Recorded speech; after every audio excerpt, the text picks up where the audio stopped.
We live in a really old house and we've had rats for a while. We had to tear up our floor to get rid of these rats' nests. And it's easy to start hating on these creatures because they sort of intrude in our house and they do make a mess and they do smell quite bad. I'm fond of rats, but I don't want them to live in our house. Unfortunately for us and them, we have to tear up the floor and get rid of the nests. But then I thought, maybe when the rats are chased from their home, they might go on the countryside, live a calm life, sitting under a tree just fishing.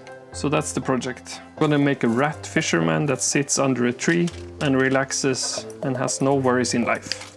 I got a tip to check out this video where someone makes a wireframe from steel, wraps it in cotton and string. I think that looked really interesting. I wanted to test out this. 1, 2, 3, 4, 5. These are going to be fingers.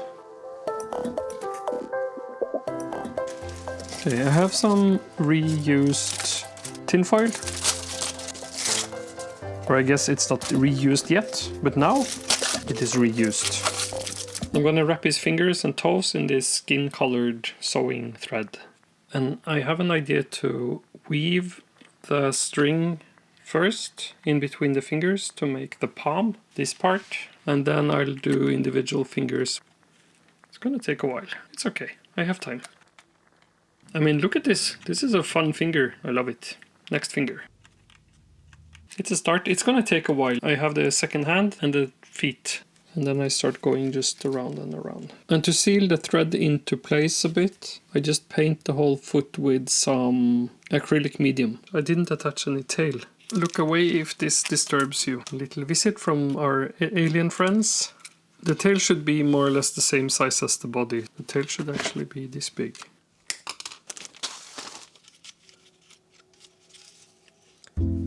But it looks like if I just give it some layers, it does actually stick to itself. This is promising. I'm just gonna try to get the layer all over and then wrap some more where I need some thickness. I actually like this technique quite a lot. The string really helps holding it in place.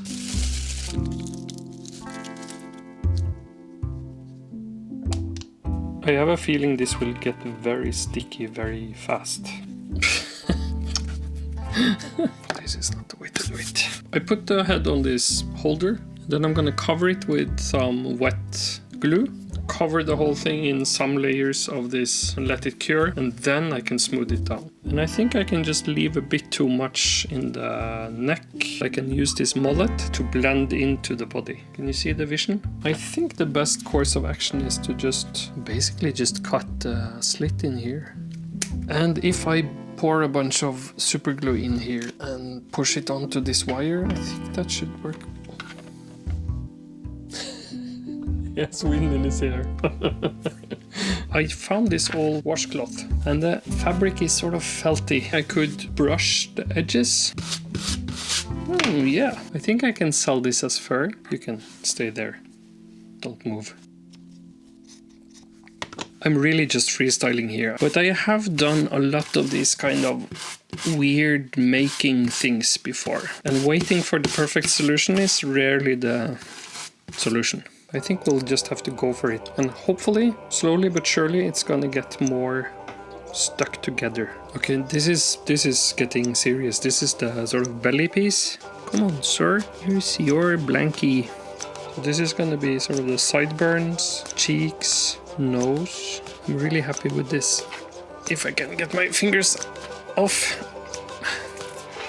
Maybe this could be the start of ears. It also helps a bit to brush him, to sort of make it more fluffy.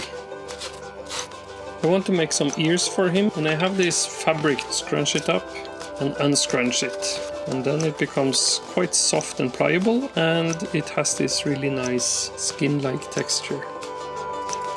I can also pre-shape it a bit with the end of this paintbrush. I've made some eyes for the rat. It's just a ball of this clay you can bake in the oven, cut in half, painted black, and I added some really high gloss varnish to it.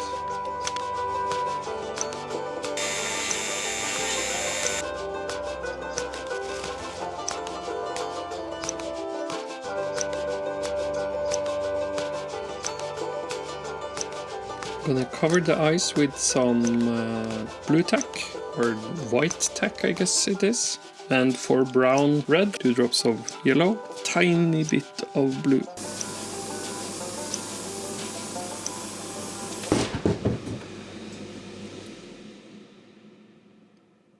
Whoops, my generator fell in the floor. I don't think it's supposed to be like this. Game over for this compressor.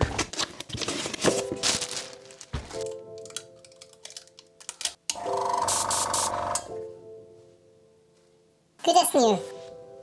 I had a clear idea of what I wanted to build with this guy. I tried to build a tree, but the tree is too small or the rat is too big. The tree will be for a later project, and I will figure out something new for the rat. This guy has just been thrown out of his house. But rats are resourceful, so he packed all his stuff and is now headed towards the countryside where he has a really nice place to stay. So I'm gonna make all this stuff in bags, maybe a big backpack, and then place him on the bus stop, ready to go to the countryside. You okay with that? Yeah.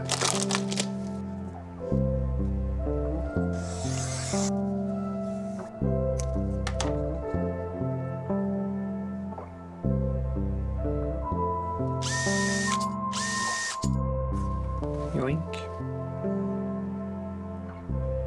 I'm going with the green because I have a lot of it. I'm really not a big fan of metal paints. I've seen some people use inks to paint metal, and that looks really nice. I've mixed up a wash, and I think I'll try to get some in the edges so it looks a bit less pristine.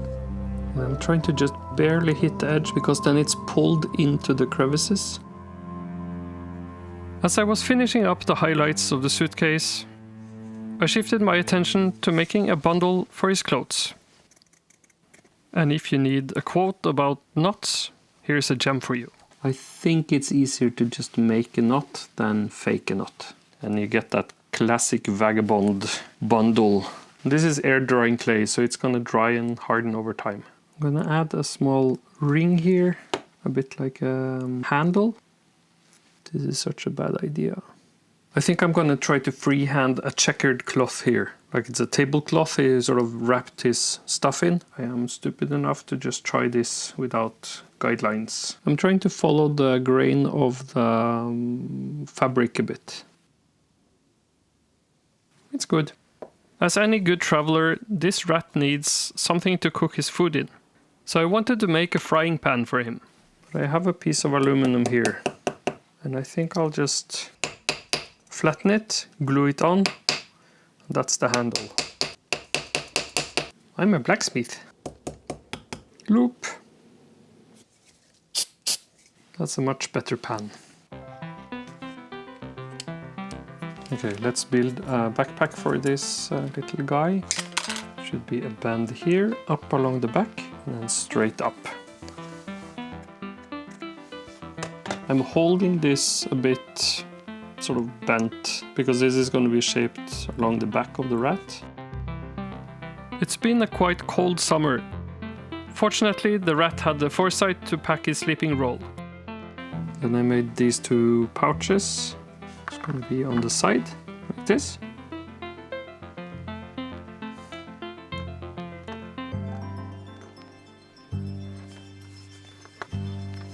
I need to put some ribbons over the whole thing too, but I'm gonna bake it first and then add them later. I'm also gonna build a small box that can be underneath the backpack.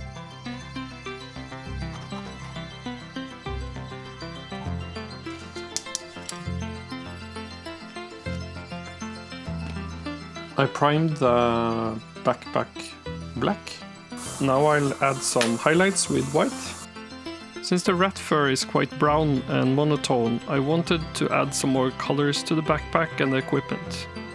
And I used some contrasting colors to make the details pop even more. I don't have to be that careful with the rest of the model either, because I'm going to use quite a lot of this wash on the rest too.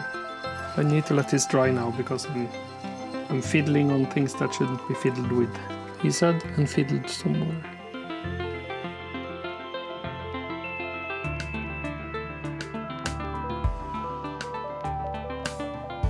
Anyway, here's the backpack. I think it's quite nice. We're done painting now, little boy. He's very eager. I did make a fishing rod. Maybe it's a bit too thick. I could also change it so this is the handle and then make a new tip for it. Let's do one here. I think I'll glue it on one side like that. And then I do this end.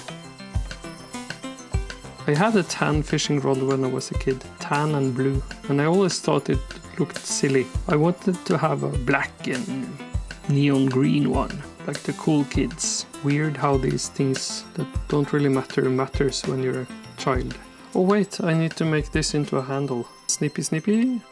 More string, more string.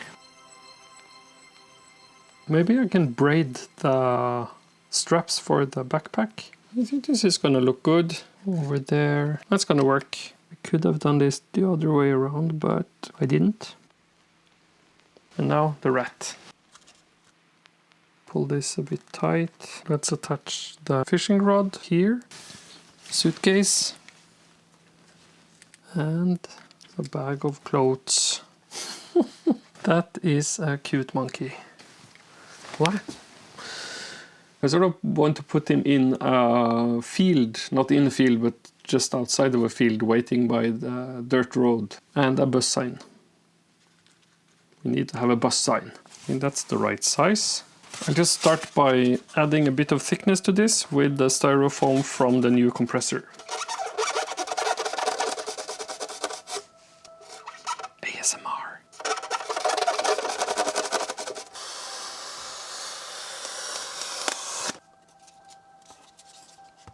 I do also have all of these samples of cork. This one looks like tarmac.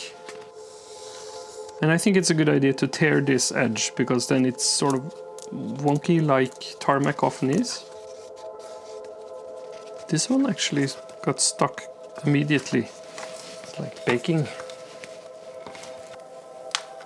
And by the way, I don't know if it's apparent, but I haven't done this that much. And I hope it sort of inspires whoever's watching to try to build stuff if you have, I don't know, if you want to or if you think it looks fun. What I'm trying to say is that you don't have to know how to do these things to do them. It helps to have a practical set of experiences. But the good thing is that practical work accumulates in a backpack of experience. You don't need to have specific skills in clay work to do clay work. At least in my experience. I'm just gonna sort of push some gravel into this. I just want to have the shape of rocks and random stuff in the clay. It's an interesting start. This is dry now, so I'm going to just cover the whole thing in black primer. I'm going to try to do some stippling with a sponge. The more layers you do, the better it looks.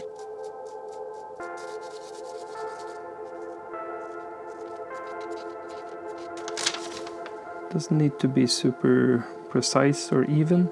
I will add some flock, I guess quite a lot.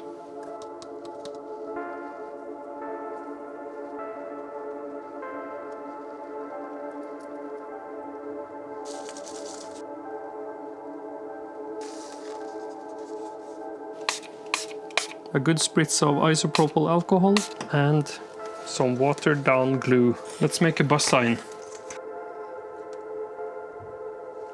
Cool framing, dude. And then you have a schedule here.